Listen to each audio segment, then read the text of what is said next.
All right, so we know that OJ Simpson is dead. And the first thing I want to say about that is rest in peace to Nicole Brown Simpson. I remember quite vividly where I was when everything was going down. Almost immediately after the murder, I was living in South Toms River, New Jersey on Applegate Drive. I remember everything about that house. I was in maybe sixth grade at the time, and everybody was glued to their TVs. My parents were on the phone. I mean, that's all anybody was talking about, of course, for days and days. I remember the chase because I don't think anything had happened like that in the news prior to that. And this feeling of all the adults around me just saying, like, this is incredible.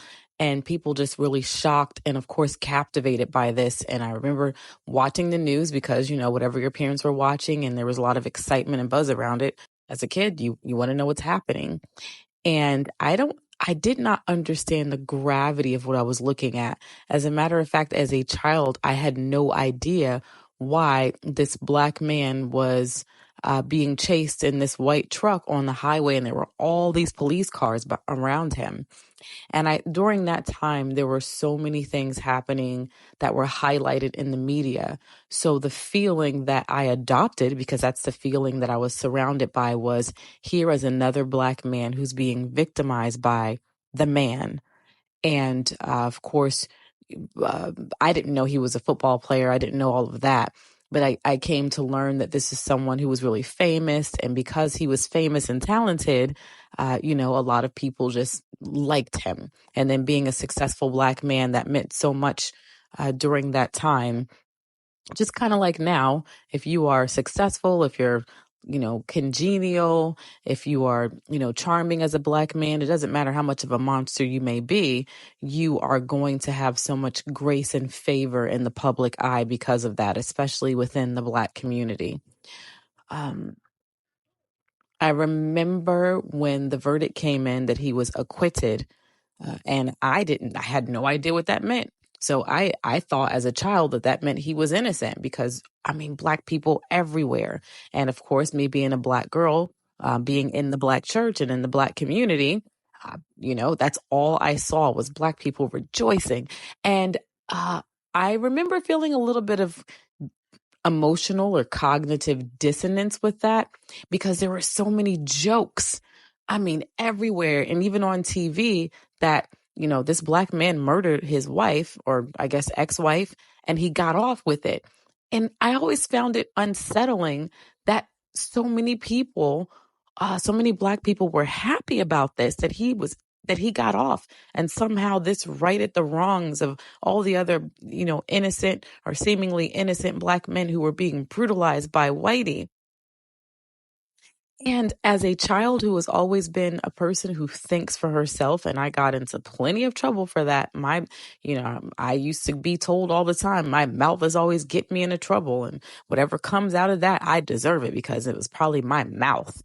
But I had a mouth and I had a mind that was always free, that I always exercised for myself. So it never could quite sit right with me. And I never wanted to drink the Kool-Aid and just mindlessly regurgitate everything else that was being said around me.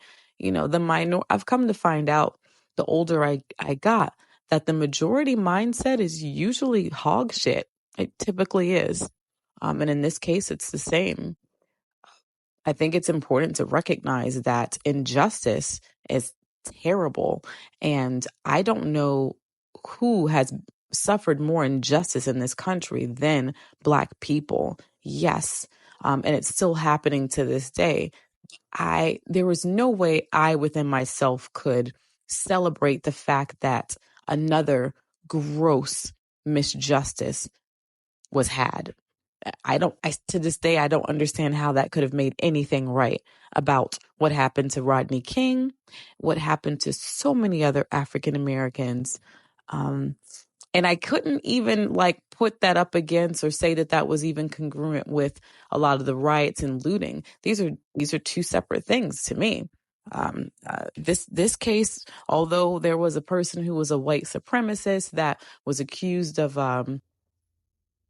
I don't know, kind of making things look worse for OJ Simpson. I understand. I did a lot of reading and going back and rehashing these things, and they're all separate incidences that happen to come together.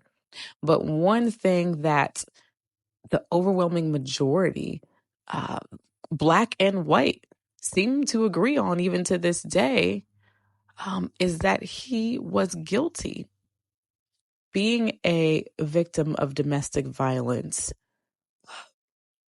and again, rest in peace to Nicole Brown Simpson, this really, really hit hard in a way that it didn't as a child, because I didn't know what domestic violence was as a child. And I think it's important to teach our children early what it is and the signs. I did not know that it was something that I would be experiencing later on, and that it would be so common for all women, and even more common for Black women to experience domestic violence and femicide. And that is what Nicole Brown Simpson was a victim of: domestic violence and femicide. And we also know, or at least I also know, the statistics surrounding it. If your man, or if a man will beat you and has already been violent with you, he is very likely to also kill you. Who else had so much of a motive of not only killing her, but also killing her lover? And I've heard the conspiracy theories that it could have been the son, but it makes no sense for that son to have any motive to kill her lover. The only time you see a spouse and their lover, the girlfriend and the lover being killed, and scratch that because I said only, and I know absolutes are never 100% true, but the overwhelming majority of the time that you see femicide and that you see a female and her man being killed, and especially in the way that she was, is when it is the angry other partner, or when you see that she is moving on from a partner. This we know to be a statistical fact. It really sickens me that to this day, so many people will call this man innocent. He was never found innocent. Acquittal or dismissal is not congruent to being innocent. We know this. We also know that he was able to be civilly sued. Even if he didn't pay a dime for it, he was still found liable. And we also know that he was arrogant enough to go on and write a book, which was basically a confession. It sickens me to my stomach, especially to see so many women giving this man honor and praise that he does not deserve, just because of Black male worship within the Black community.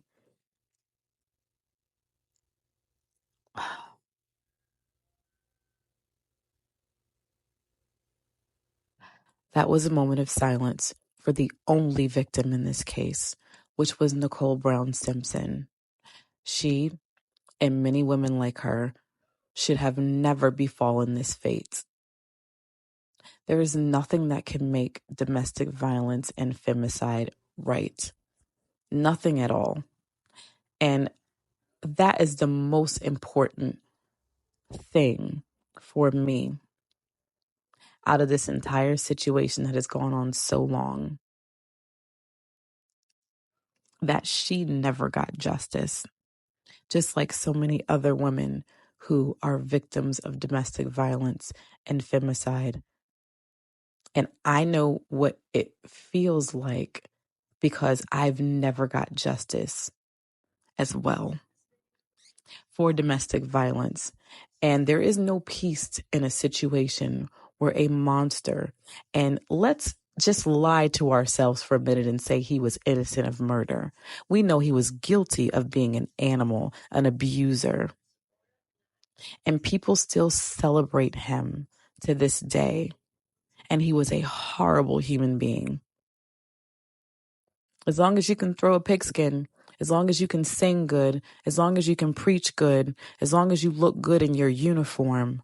That seems to be all that matters to both women and men. We don't want to see or acknowledge your evil or bad side. I don't know why that this disgusting, I guess that's another form of cognitive dissonance and dissociation, prevails. But I challenge you, if you celebrate him and if you honor him, which is dishonoring the life that he at minimum brutalized. And he's wildly suspected of taking. I challenge you to ask yourself why you think about and celebrate him and you don't think about and care about the woman who was brutalized, the woman who was abused, and the woman who was not only murdered, but beheaded, decapitated. How often have you thought about that and cared about it? What conversations are you having outside of entertainment to try to prevent more of that?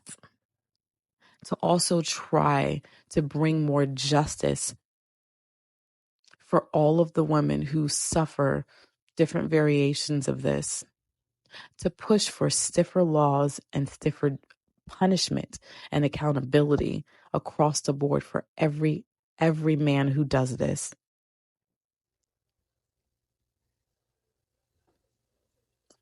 That's all I have to say about this.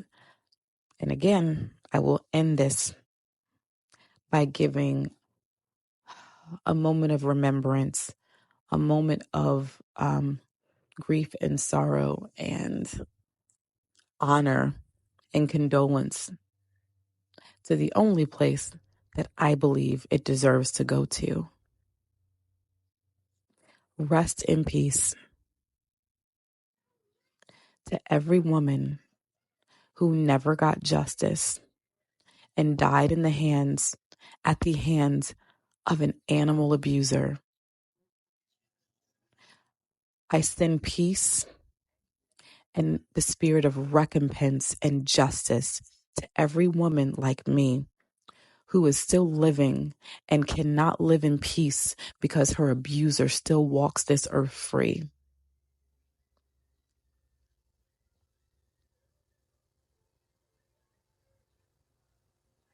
And most of all, in this moment, rest in peace to Nicole Brown Simpson.